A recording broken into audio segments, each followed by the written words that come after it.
सभी बच्चों को गुड मॉर्निंग।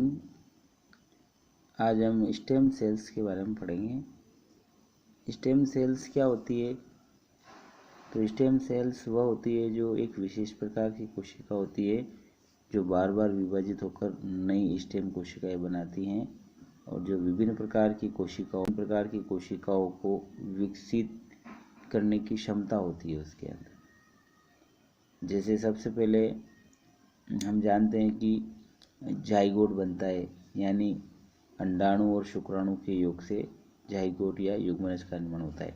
तो युग्मनज क्या है? एक स्टेम सेल है और यही स्टेम सेल क्या करती है? बार बार विभाजित होकर अनेक स्टेम कोशिकाएं बनाती हैं और ये स्टेम कोशिकाएं पूरे मानव के शरीर को बना देती है। इसी प्रकार आप देख सकते हो स्टेम कोशिका के बारे में, जैसे ये डायग्राम दे रखे हैं यहाँ पे। इसमें आप देख सकते हो कि ये स्टेम कोशिका है और यहाँ पे आप देखोगे कि adult blood cells stem cells.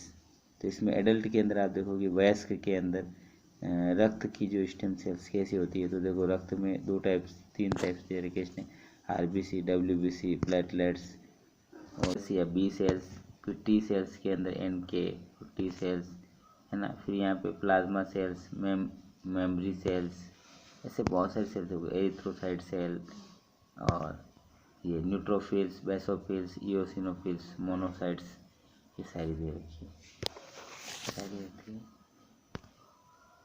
यहाँ पे ये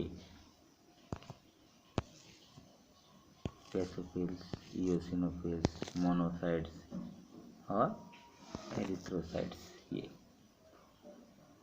तो ये जो है प्लेटलेट्स। तो इस प्रकार से ये बी सेल्स, ये टी सेल्स, ये जितनी भी सेल आप देख रहे हो ये सब क्या है? स्टेम सेल्स है।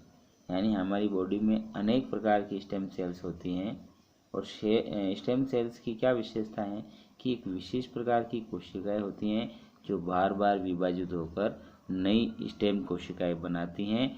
और ये जो स्टेम कोशिकाएं हैं इनके अंदर एक विशेषता होती है, इनके अंदर एक क्षमता होती है कि ये कोशिकाओं को विकसित कर सकती है, कोई सी भी कोशिका को विकसित कर सकती है। जैसे उदाहरण के तौर पर हम लिखेंगे स्टेम कोशिका का एक सबसे अच्छा उदाहरण है एम्ब्रियोनिक सेल्स या भ्रूणी कोशिकाएं।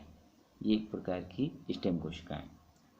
अगर एडल्ट के अंदर देखें, इस डायग्राम में आप और देख सकते हो अदर स्टेम सेल्स दे रखी है, जैसे कि मसल सेल दे रखी है ना, लिवर सेल्स दे रखी है, नर्व सेल्स है, कार्डियक सेल्स है यानी हृदय की जो पेशियां हैं वो, और इसके अंदर इंटरसेल सेल्स है।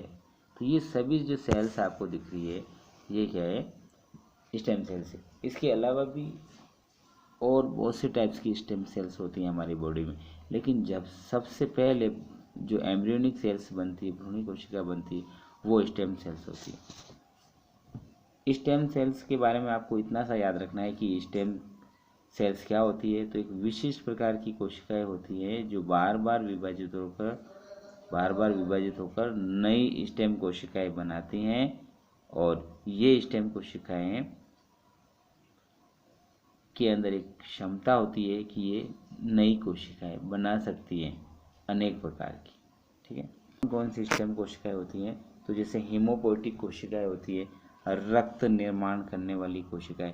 तो हीमोपोएटिक कोशिकाएं क्या है? एक प्रकार की स्टेम कोशिकाएं जो एडल्ट के अंदर या वयस्क के अंदर पाई जाती हैं। तो आप इसमें देख सकते हो ये यहाँ पे, यानी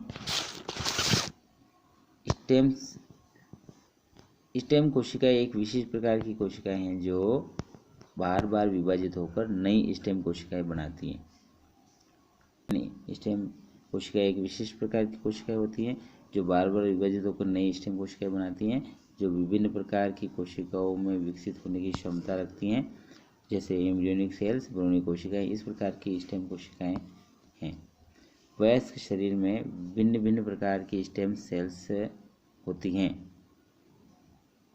इन्हें अस्थि मज्जा के अतिरिक्त अम्बिलिकल कॉर्ड के रक्त से प्राप्त किया जाता है। ठीक है, अम्बिलिकल रोड से, कॉर्ड ब्लड से मतलब। लेकिन ये लिम्फोसाइट की कोशिकाएं भी अमर नहीं होती है, इसीलिए इनकी जीवन अवधि निश्चित होती है, अतः बार बार जेनेटिक इंजीनियरिंग द्वारा बनाकर लिम्फोसाइट में प्रवेश कराने की आवश्यकता होती है।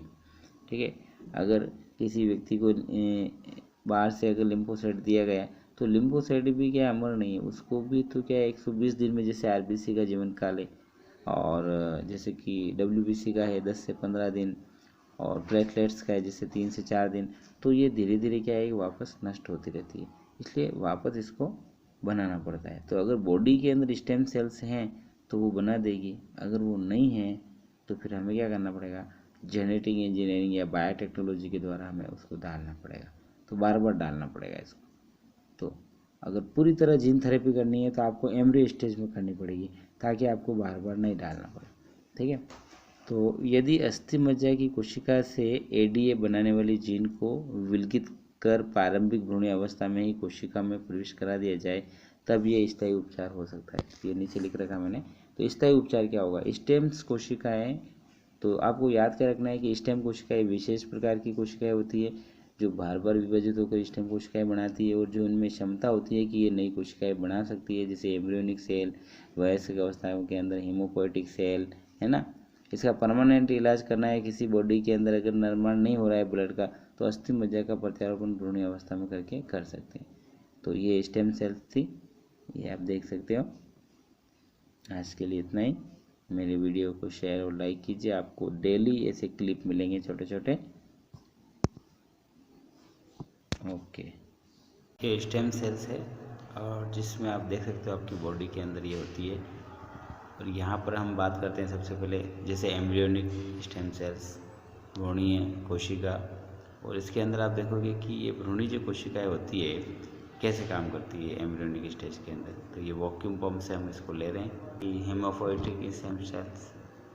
अब ये काम कैसे करती है, तो इसको हम बाहर मानव शरीर में डाल सकते हैं, ये ऐसे इस प्रकार से इसको निकाल के, तो ये जो ब्लड में घूमती रहती है और इस प्रकार से ये स्टेम सेल्स अंदर चली जाती है। और ये तो ये स्टेम सेल्स बन रही देखो बहुत सारी, यानी स्टेम सेल्स क्या होती है, जैसे कि ये ब्लड सेल्स है, इसके अंदर बहुत सारी स्टेम सेल्स होती है, और ये ब्लड जो आरबीसी है निर्माण कर रही है, ठीक है। इस प्रकार से स्टेम सेल्स काम करती है। तो स्टेम सेल्स हर उस सेल्स को बना सकती है, उसके अंदर टोटिपोटेंसी का गुण होता है, पूर्ण सशक्तता का गुण होता है, ठीक है। ब्रेन की कुछ स्टेम सेल्स के बारे में बता रहा है, यानी जैसे कि